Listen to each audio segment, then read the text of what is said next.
আনকাবুতের 2 নম্বর আয়াতে উল্লেখ করা হয়েছে, মানুষ কি মনে করে যে ঈমান আনিয়াছি বলিলেই আল্লাহ অব্যাহতি দেবেন, আল্লাহ পরীক্ষা করবেন না? যদিও আপনি বলেন যে আল্লাহকে মানেন, আল্লাহ কি আপনাকে পরীক্ষা করবেন না? সবাইকে পরীক্ষা করা হবে। আল্লাহ বলছেন প্রত্যেকটা মানুষকে পরীক্ষা করা হবে।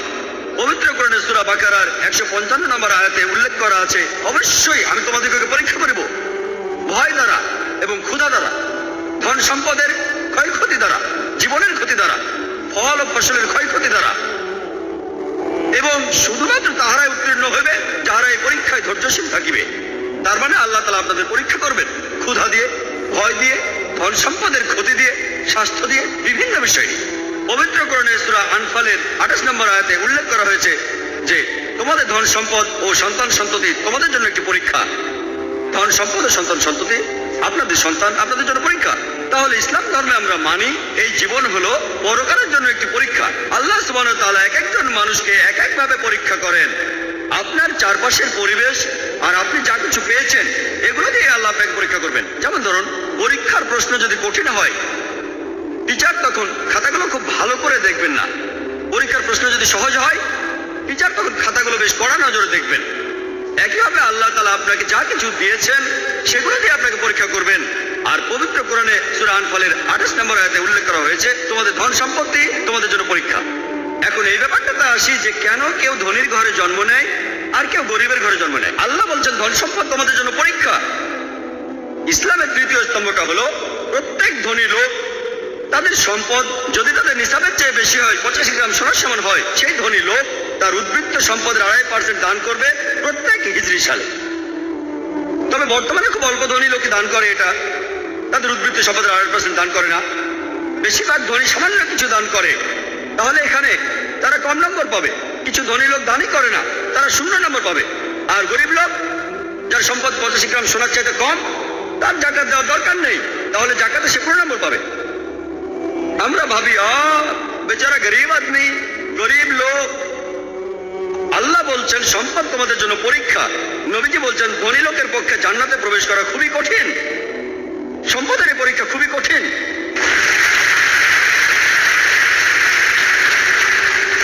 মনে করেন 2002 সালে কোন পরীক্ষায় খুব কঠিন একটা প্রশ্ন আসলো, 2003 সালে সেটা আসলো না, আপনি তো খুশি হবেন, যাক এই প্রশ্নটা আসেনি, আপনার মন খারাপ হবে না। কিন্তু আমরা মানুষরা অন্যভাবে চিন্তা করি। আমরা বলি যে অমুক লোক খুব গরিব আর সে খুব দুঃখী লোক, এটা তার জন্য ভালো, কারণ তাকে সম্পদের পরীক্ষা দিতে হচ্ছে না। তার যদি সম্পদ থাকতো এই পরীক্ষাটা খুবই কঠিন, আপনি এখানে ফেলও করতে পারেন। তাহলে আল্লাহ এক একজনকে এক একভাবে পরীক্ষা করেন। এখন এই ব্যাপারে আসি, কেন কেউ স্বাস্থ্যবান হয়ে জন্মায় আর কেউ অসুস্থ হয়ে জন্মায়? বিভিন্ন রকমের কঠিন অসুখ পবিত্র কোরআনে সূরা আনফালের 28 নম্বর আয়াতে উল্লেখ করা আছে যে সন্তান সন্ততি তোমাদের জন্য পরীক্ষা। যে মানুষ জন্মায় সে যদি পঙ্গু হয়েও জন্মায়, ইসলাম বলে প্রত্যেকটা শিশু মাসুম, সে নিষ্পাপ। এটা বিশ্বাস করি না যে এই শিশুটা তার আগের জন্মে কোনো পাপ করেছে সেজন্য সে পঙ্গু হয়ে জন্মেছে। আমরা বিশ্বাস করি যে কোনো শিশু যখন জন্ম নেবে সে তখন নিষ্পাপ, সে মাসুম। তবে এটা বাবা মায়ের জন্য পরীক্ষা হতে পারে। বাবা মা ধার্মিক হতে পারে, 5 ওয়াক্ত নামাজ পড়তে পারেন, হতে পারে আল্লাহ তাদের জন্য পরীক্ষা করছেন। আর আল্লাহ যদি আপনাকে বেশি পুরস্কার দিতে চান তাহলে আপনাকে পরীক্ষা করা হবে, আরো কঠিন পরীক্ষা হবে। হতে পারে যেমন ধরুন, যদি আপনি বিয়ে পরীক্ষা দেওয়ার জন্য বসেন, আপনি ব্যাচেলার অফ আর্টসের পরীক্ষা দেবেন, পরীক্ষাটা খুবই সোজা, পরীক্ষায় পাশ করলেই হয়ে যাবেন গ্রাজুয়েট। MBBS পরীক্ষায় পাশ করাটা খুবই কঠিন, কিন্তু যদি পাশ করেন হবেন ডাক্তার, বেশি সম্মান। MBBS পাশ করাটা খুবই কঠিন, কিন্তু যদি পাশ করেন বেশি সম্মান পাবেন। একইভাবে হতে পারে সেই বাবা মা তারা ধার্মিক, আল্লাহ তাদেরকে নিয়ে যেতে চান জান্নাতুল ফেরদৌসে, আল্লাহ তাদের পরীক্ষা করছেন যে সন্তান পঙ্গু হওয়ার পরেও তারা কি সর্বশক্তিমান আল্লাহকে বিশ্বাস করে। আল্লাহ সুবহানাহু ওয়া তাআলা বিভিন্ন ভাবে মানুষকে পরীক্ষা করেন, স্বাস্থ্য দিয়ে, অসুখ দিয়ে, সম্পদ দিয়ে, দারিদ্র দিয়ে, এই সব কিছু দিয়ে আল্লাহ তাআলা তাদের পরীক্ষা করেন। আর আল্লাহ সুবহানাহু ওয়া তাআলা এক একজনকে এক একভাবে পরীক্ষা করেন। এই কারণেই মানুষের মধ্যে এত বেশি পার্থক্য। ব্যাপারটা এমন নয় যে মহান স্রষ্টা অন্যায় করছেন। আল্লাহ বিভিন্ন মানুষকে বিভিন্ন ভাবে পরীক্ষা করেন, আর তিনি যাকে যেরকম সুযোগ সুবিধা দেন সেগুলোর উপর ভিত্তি করেই তাকে পুরস্কার আর শাস্তি দেন। এই উত্তরে যৌক্তিক ব্যাখ্যা তখনকার দিনের পণ্ডিতদের মাথায় আসেনি। ইমানের 6 নম্বর স্তম্ভটা হলো কদর, অর্থাৎ নিয়তি। হিন্দু ধর্মে এমন ধারণা আছে যে বিধাতা ভাগ্য নিয়ন্ত্রণ করেন, সব মানুষের ভাগ্য। আর একইভাবে ইসলাম ধর্মে আমরা জানি যে আল্লাহ ভাগ্য নিয়ন্ত্রণ করেন, একজন মানুষ কোথায় জন্মাবে, কোথায় মারা যাবে ইত্যাদি। আর সে ধনীর ঘরে জন্মাবে নাকি গরিবের ঘরে, পরীক্ষার সময় টিচারই ঠিক করবেন কোন প্রশ্নটা থাকবে। তিনি যেটা দিতে চান সেটাই পরীক্ষায় থাকবে, আপনাকে সেটারই উত্তর দিতে হবে। আপনি বলতে পারবেন না এটা আমার পছন্দ নয়, ওই প্রশ্নটা চাই। তাহলে আল্লাহ মানুষের ভাগ্য নিয়ন্ত্রণ করেন, সে কোথায় জন্মাবে, কখন জন্মাবে, সে ধনীর ঘরে না গরিবের ঘরে জন্মাবে, স্বাস্থ্যবান হবে না দুর্বল, সে কখন মারা যাবে, এই সব নিয়তি ঠিক হওয়ার পরে আপনি যদি আল্লাহ সুবহানাহু ওয়া তাআলার নির্দেশ মেনে চলেন আর কোরআন মেনে চলেন, তাহলে সেটা হবে আপনার পরকালের জন্য একটা পরীক্ষা। একে বলা হয় নিয়তি। এখানে খুব সংক্ষেপে আমি ইমানের স্তম্ভগুলোর সাথে হিন্দুইজমের সাদৃশ্যগুলোর কথা বললাম। এছাড়াও আরো অনেকগুলো সাদৃশ্য আছে। আমি এখানে আর কয়েকটা সাদৃশ্য নিয়ে কথা বলবো, যে সাদৃশ্যগুলোর কথা সাধারণ হিন্দু বা সাধারণ মুসলিমরা জানে না, কিন্তু দুই ধর্মের মধ্যে সাদৃশ্যগুলো আছে। আল্লাহ পবিত্র কোরআনে বলছেন, সূরা মাইদার 90 নম্বর আয়াতে উল্লেখ করা আছে, আল্লাহ বলছেন, ইয়া আইয়ুহাল্লাযীনা আমানু, হে মুমিনগণ, ইন্নামাল খামরু ওয়াল মাইসির, নিশ্চয়ই মদ এবং জুয়া ঘৃণ্য বস্তু, ওয়াল আনজাব ওয়াল আজলাম, মূর্তি পূজার বেদী এবং ভাগ্য নির্ণয়ক শয়তান, এগুলো শয়তানের কার্য, ফাজতানিবু লাআল্লাকুম তুফলিহুন, তোমরা ইহা বর্জন করো যাহাতে সফলকাম হইতে পারো। আল্লাহ এখানে আমাদের বলছেন যে মদ্যপান, জুয়া খেলা, হাত গণনা করা, মূর্তি পূজা, এই সব কিছুই শয়তানের কাজ। এগুলো থেকে দূরে থাকো যাতে সফলকাম হতে পারো। হিন্দু ধর্মগ্রন্থেও এই একই কথা বলা হয়েছে। মনুস্মৃতি পড়লে দেখবেন 9 নম্বর অধ্যায়ের 235 নম্বর অনুচ্ছেদে হিন্দুইজমে অ্যালকোহলকে নিষিদ্ধ করা হয়েছে। বলা হয়েছে যে একজন পুরোহিতের হত্যাকারী, একজন মদ্যপ, একজন চোর, যে শিষ্য তার গুরুর কথা অমান্য করে, এই চারজনের সবাই আলাদাভাবে তারা গুরুতর পাপে পাপী। এর কয়েকটা অনুচ্ছেদ পরে মনুস্মৃতি 9 নম্বর অধ্যায় 238 নম্বর অনুচ্ছেদে এই লোকগুলো শাস্তির বিধান দিয়েছে। বলা হয়েছে এই পাপী লোকগুলো কেউ তাদের সাথে খাওয়া দাওয়া করবে না, কেউ তাদের জন্য কিছু উৎসর্গ করবে না, কেউ তাদের জন্য কিছু করবে না, কেউ তাদের বিয়ে করবে না, তাদের এই পৃথিবী থেকে বাদ দেওয়া হবে, সব ধর্ম থেকে তাদের বাদ দেওয়া হবে।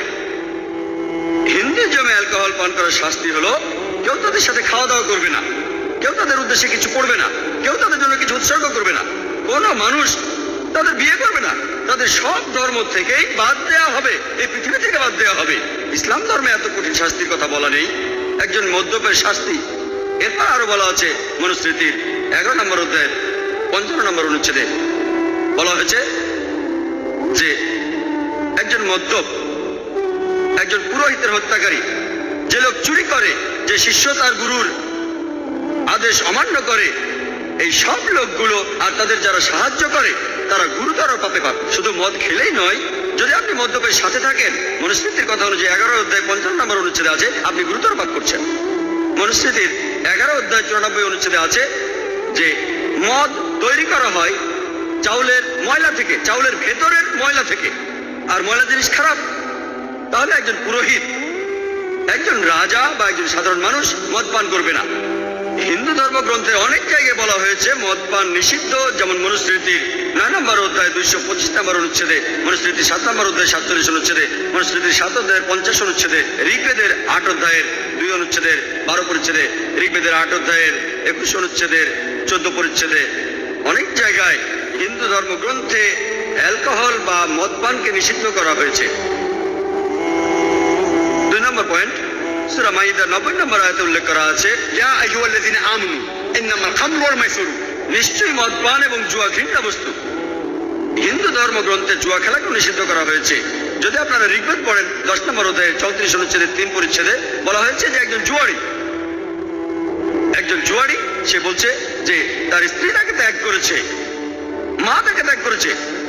আরো বলা আছে যে কেউ এমন লোকের সামনেও আসে না।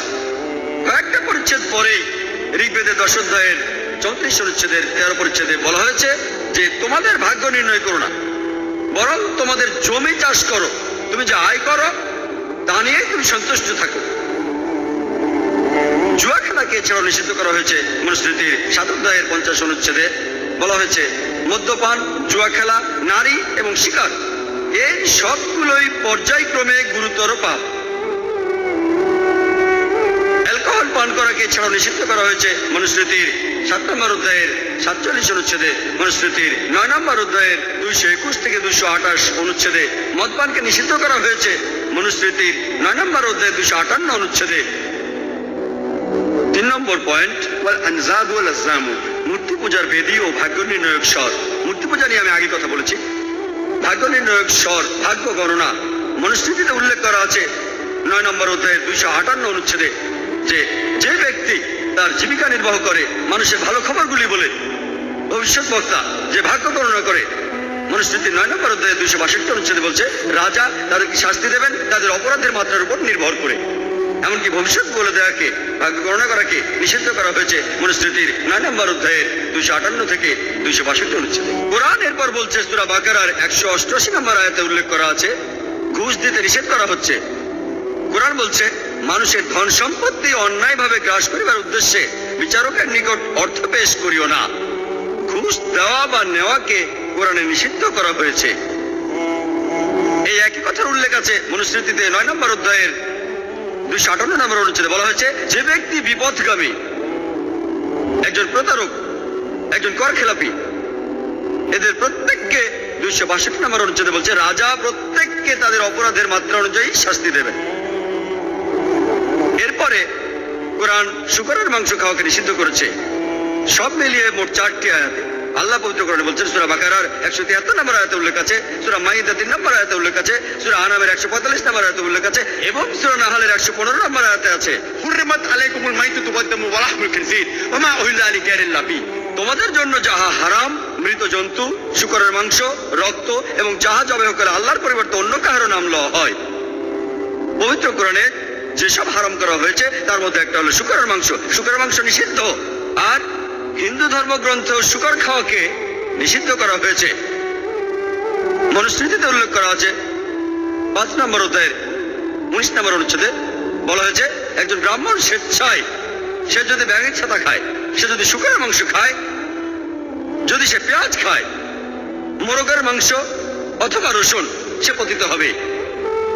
এরপর বলা হয়েছে যে বিষ্ণু সূত্রে 5 নম্বর অধ্যায়ের 49 অনুচ্ছেদে যে শূকরের মাংস যে বিক্রি করবে তাকে সেদিনই শাস্তি দেওয়া হবে। যে নিষিদ্ধ প্রাণীর মাংস বিক্রি করবে, যেমন শূকরের মাংস, তাকে সেদিনই শাস্তি দেওয়া হবে। শাস্তিটা হলো তার একটা হাত আর পা কেটে ফেলা হবে। বিষ্ণু সূত্রে 5 নম্বর অধ্যায়ের 49 অনুচ্ছেদে বলছে যদি কেউ শূকরের মাংস বিক্রি করে তার শাস্তি হবে তার একটা হাত এবং পা কেটে ফেলা হবে। এমন কঠিন শাস্তির কথা কোরআনেও বলা হয়নি। তাহলে হিন্দু ধর্মগ্রন্থগুলি আরো কঠোরভাবে শূকরের মাংস খাওয়াকে নিষিদ্ধ করেছে। ইসলাম ধর্মগ্রন্থগুলি এত কঠোরভাবে বলছে না। তবে ইসলাম সম্পর্কে অনেকের ভুল ধারণা রয়েছে আর ইসলামের দিকে আঙুল তুলে প্রশ্ন করে যে ইসলাম ধর্মে মেয়েদের কেন ছোট করে দেখা হয়। যদি ভালো করে দেখেন এখানে শালীনতার কথা বলা হয়েছে। পবিত্র কোরআনে সূরা নূরের 30 নম্বর আয়াতে উল্লেখ করা আছে মুমিনগণকে বলো দৃষ্টি সংযত করতে এবং লজ্জাস্থানের হেফাজত করতে। যখনই কোনো পুরুষ কোনো মহিলার দিকে তাকাবে তার মনে খারাপ চিন্তা আসলে সে দৃষ্টি নিচু করবে। পরের আয়াত সূরা নূরের 31 নম্বর আয়াতে উল্লেখ আছে মুমিনদের দিকেও বলো দৃষ্টি সংযত ও লজ্জাস্থানের হেফাজত করতে।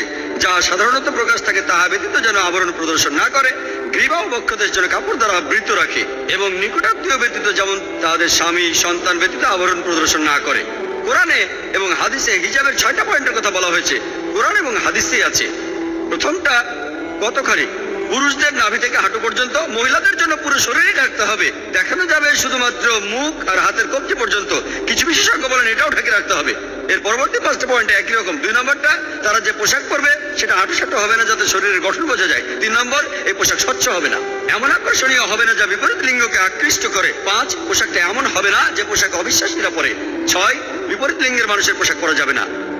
একইভাবে যদি হিন্দু ধর্মগ্রন্থ পড়েন ঋগ্বেদে বলা হয়েছে 8 নম্বর গ্রন্থে 33 নম্বর অনুচ্ছেদের 19 পরিচ্ছেদে বলা হয়েছে ব্রহ্মা তোমাদের নারী বানিয়েছেন, তোমাদের মহিলা বানিয়েছেন, সে কারণে তোমরা দৃষ্টি নিচু করো, মাথা উপরে তুলো না, পায়ের পাতা দুটো একসাথে রাখো, আর তোমাদের পোশাকের মধ্য দিয়ে তোমাদের শরীর যেন দেখা না যায়। তাহলে ঋগ্বেদের কথা অনুযায়ী 8 নম্বর গ্রন্থে 33 নম্বর অনুচ্ছেদে 19 নম্বর পরিচ্ছেদে বলা হয়েছে যে মহিলারা তাদের দৃষ্টি নিচু করবে, তারা বিপরীত লিঙ্গের মানুষের দিকে তাকাবে না আর পর্দার আড়ালে থাকবে। এছাড়াও ঋগ্বেদে বলা হয়েছে 10 নম্বর গ্রন্থে 85 অনুচ্ছেদে 30 পরিচ্ছেদে যে এটা শয়তানি আর খারাপ কাজ যে যখন কোনো পুরুষ তার স্ত্রীর কাপড় দিয়ে নিজের উরু ঢেকে রাখে, তার মানে হিন্দু ধর্মগ্রন্থ অনুযায়ী বিপরীত লিঙ্গের পোশাক পরা নিষিদ্ধ। এছাড়া উল্লেখ আছে মহাবীর চরিতে 2 নম্বর অধ্যায়ের 71 পৃষ্ঠায় যে শ্রী রামচন্দ্র যখন দেখলেন পরশুরামকে, তখন স্ত্রী সীতাকে বললেন যে পরশুরাম আমাদের গুরুজন, তুমি দৃষ্টি নিচু করো আর পর্দার আড়ালে যাও। তাহলে শ্রীরাম স্ত্রী সীতাকে বলছেন যখন কোনো গুরুজন আসবে তুমি পর্দা টানবে আর দৃষ্টি নিচু করবে। এরপর আপনারা যদি ঐতিহাসিক বিভিন্ন নিদর্শন দেখেন, সেখানে ইন্ডিয়ান মহিলাদের দেখবেন তারা পর্দার আড়ালে আছে। প্রাচীন মুদ্রা গুপ্ত সাম্রাজ্যের সময়কার, যেখানে মহিলারা, ইন্ডিয়ান মহিলারা মাথায় পর্দা দিয়েছে, সেই পর্দা কাঁধ পর্যন্ত, কারো হাত পর্যন্ত। আজকের দিনেও ইন্ডিয়ার অনেক গ্রামে গেলে দেখবেন সেখানে মহিলারা মাথা ঢেকে রেখেছে, কেউ কেউ মুখও ঢেকে রেখেছে। তাহলে যদি মহিলাদের শালীনতা ভালো করে দেখেন, ইসলাম ধর্মে আর হিন্দুইজমে বলা আছে মহিলাদের শরীর ঢাকতে হবে। এছাড়াও লোকজন আরো বলে যে ইসলাম ধর্ম কেন পুরুষদের একাধিক বিয়ের অনুমতি দিয়েছে। আসলে যদি ভালো করে দেখেন, বেশিরভাগ ধর্মগ্রন্থই পুরুষদের অনুমতি দেয় তারা যতগুলো খুশি বিয়ে করতে পারে। যদি রামায়ণ পড়েন, রামচন্দ্রের বাবা রাজা দশরথ, তার 3 জন স্ত্রী। যদি বিষ্ণু সূত্র পড়েন 24 অধ্যায় 1ম অনুচ্ছেদে একজন ব্রাহ্মণ 4টা বিয়ে করতে পারে। যদি মহাভারত পড়েন, কৃষ্ণের কতজন ছিল স্ত্রী? 4 জন, 10 জন, 1000, 10,000। কৃষ্ণের ছিল 16,108 জন স্ত্রী। কৃষ্ণের যদি 16,108 জন স্ত্রী থাকতে পারে, তাহলে মুসলমানদের 4 জন থাকলে কি সমস্যা? পবিত্র কোরআনের সূরা নিসার 3 নম্বর আয়াতে উল্লেখ করা আছে নারীদের মধ্যে 2, 3 বা 4 জনকে বিবাহ করো। যদি সুবিচার করতে না পারো তাহলে একজনকে করো। ইসলাম 2, 3 বা 4 জন স্ত্রীর অনুমতি দিচ্ছে, তবে সুবিচার করতে না পারলে একটাই বিয়ে করতে বলছে। যদি সুবিচার করতে পারেন সর্বোচ্চ 4টা বিয়ে করতে পারেন, তার বেশি করতে পারবেন না। ইসলামে বহু বিবাহকে কেন অনুমতি দেওয়া হয়েছে জানতে চাইলে আমার ভিডিও ক্যাসেট দেখুন, ইসলামে নারীদের অধিকার। আমার লেকচার শেষ করার আগে আমি বলতে চাই যে যদি আমরা ইতিহাস ভালোভাবে দেখি, যে ব্রিটিশরা তারা যখন ইন্ডিয়ায় আসলো, পশ্চিমা সংস্কৃতি তখন ইন্ডিয়ার সংস্কৃতির উপর প্রভাব ফেললো। এসব কারণে ইন্ডিয়ার সংস্কৃতির অধপতন হয়েছে। আর 19 শতকের প্রথম দিকে বেশ কিছু হিন্দু সমাজ সংস্কারক ছিলেন। তাদের প্রথম দিককার একজন হলেন রাজা রামমোহন রায়। তিনি বাংলায় জন্মেছিলেন 1772 সালে। তিনি শিখেছিলেন ইংলিশ, আরবি আর ফার্সি। তিনি একটা বই লিখেছিলেন 1803 সালে, যেখানে মূর্তি পূজার বিরুদ্ধে কথা বলা হয়েছে। তিনি উপনিষদের দর্শনগুলো বিশ্বাস করতেন। তিনি উপনিষদের কথাগুলো বিশ্বাস করতেন। তিনি বলতেন মহান স্রষ্টা একজনই, স্রষ্টার প্রতিমূর্তি নেই। তিনি মূর্তি পূজার বিরুদ্ধে বলেছেন, আর বলেছেন মহান স্রষ্টা অবতার হয়ে আসেন না, স্রষ্টা মানুষ হয়ে জন্মাতে পারেন না। বর্ণ প্রথার বিরুদ্ধে বলেছেন। যখন তিনি তার ট্রাস্ট বানালেন, অর্থাৎ ব্রাহ্ম সমাজ, তিনি তার ট্রাস্টে উল্লেখ করলেন যে কোন প্রতিমূর্তি, খোদাই করা কিছু, কোন ভাস্কর্য, কোন মূর্তি, কোন ফটো, কোন ছবি এই বিল্ডিং এ ঢুকবে না। এখন ব্রাহ্ম সমাজের মধ্যে অনেক ভাগ রয়েছে, তবে সবাই এটা বিশ্বাস করে যে ঈশ্বর একজনই। ঈশ্বরের কোনো প্রতিমূর্তি নেই, মূর্তি পূজা করা ঠিক নয়। ঈশ্বর অবতার হয়ে আসেন না, তারা বর্ণপ্রথার বিরুদ্ধে। আর এখানে সংসারের চক্র সম্পর্কে বলা হয়েছে যে এটা মানা ঐচ্ছিক, মানতে চাইলে মানতে পারেন, না মানলে এটা মানার দরকার নাই। ব্রাহ্ম সমাজের অনেকগুলো ভাগের মধ্যে একটা হলো প্রার্থনা সমাজ, যে সমাজ প্রতিষ্ঠা করেছিলেন জাস্টিস রানাডে। জাস্টিস রানাডে বোম্বে শহরে প্রতিষ্ঠা করেছিলেন প্রার্থনা সমাজ। আর সেখানে তিনি সবগুলো নিয়ম মেনেছেন, তবে মহিলাদের ব্যাপারে বিশেষভাবে তিনি বলেছেন মহিলারা অবশ্যই শিক্ষিত হবে, আর যখনই কেউ বিধবা হবে সে আবার বিয়ে করবে। আরেক বিখ্যাত সমাজ সংস্কারক আমাদের দেশের হলেন স্বামী দয়ানন্দ সরস্বতী। তিনি আর্য সমাজ প্রতিষ্ঠা করেছিলেন 1875 সালে। তিনি কঠোরভাবে বেদ মানতেন। তিনি বলেন হিন্দুদের শুধুমাত্র বেদকেই মেনে চলা উচিত। বিশেষভাবে বলেছেন যে ঈশ্বর একজন, স্রষ্টার কোনো প্রতিমূর্তি নেই। তিনি মূর্তি পূজার বিরুদ্ধে বলেছেন। তিনি বলেছেন মহান স্রষ্টা অবতার হয়ে আসেন না। আরেকজন বিখ্যাত সংস্কারক আপনারা সবাই জানেন স্বামী বিবেকানন্দ। তিনি রামকৃষ্ণ মিশন প্রতিষ্ঠা করেন। তিনিও বলেছেন আমাদের বেদকেই মেনে চলা উচিত। তিনি বলেন যদিও বেদের 99% কথাই পাওয়া যায় না, আজকে আমাদের কাছে মাত্র 1% বেদ আছে, সেগুলোর ব্যাখ্যায় বড় হলটা তো কুলোবে না। তিনি বলেছেন আমাদের হিন্দু বলে ডাকা উচিত নয়, আমাদের বলা উচিত বেদান্তবাদী। বেদান্তবাদী যদি ভালো করে দেখেন যে ব্রিটিশরা কয়েকশো বছর আগে তারা ইন্ডিয়া এসেছিল ব্যবসা করার জন্য, কিন্তু দুর্ভাগ্যক্রমে তারা আমাদের দেশ লুটপাট করেছে। তারাই ডিভাইড অ্যান্ড রুলের নিয়ম চালু করেছে। তারা তখন দেখেছিল এখানে হিন্দু আর মুসলমান দুটো আলাদা ধর্ম, শাসন করতে গেলে আলাদা রাখতে হবে। তারা ইন্ডিয়ান সংস্কৃতির অধপতন ঘটিয়েছে, আর এইসব কারণে হিন্দুইজম নিচে নেমে গেছে। এজন্যই 19 শতকের প্রথম দিকে আমরা অনেক হিন্দু সমাজ সংস্কারককে দেখতে পাই, যেমন রাজা রামমোহন রায়, জাস্টিস রানাডে। আমি এখানে যেসব কথা বলেছি সব কথা এই পণ্ডিত লোকেরা বলে গিয়েছেন। আমি বিভিন্ন ধর্মের উপর একজন ছাত্র মাত্র। আমি হিন্দুইজম নিয়ে যেসব কথা বলেছি এগুলো আমার বানানো কথা নয়, এসব কথা বলে গিয়েছেন বিখ্যাত হিন্দু সংস্কারকরা, যেমন রাজা রামমোহন রায়, জাস্টিস রানাডে। আমি বিভিন্ন ধর্মের একজন ছাত্র হিসেবে আপনাদের কথাগুলো বললাম। আমি কি করেছি?